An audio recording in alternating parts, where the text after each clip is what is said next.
The 26th Annual National Prescription Drug Take-Back Day, an opportunity for people here in the region to safely dispose of any unwanted medication sitting around the house. And with more, we turn things over to Western Mass News reporter Taylor Smith, joining us live in studio this morning with more about some of the events that are happening across Western Mass in support of this initiative. Good morning, Taylor.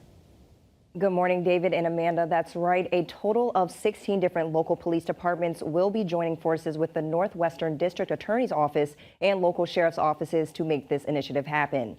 Now, take-back collections are scheduled from 10 a.m. through 2 p.m. this Saturday at police departments and/or public safety complexes of the 16 locations on your screen now. They include Deerfield, East Hampton, Hadley, Southampton, South Hadley, and Ware.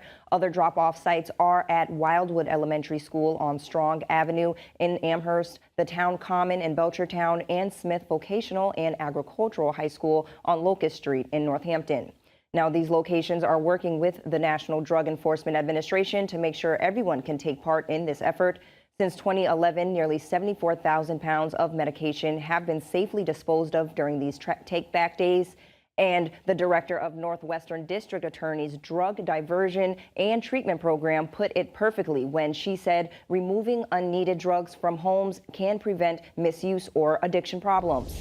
Now, if you have any old prescriptions or over-the-counter medication lying around that you don't want in your house anymore, this Saturday is the perfect time to get rid of them safely. And I'm reporting live in the studio this morning. Taylor Smith, Western Mass News.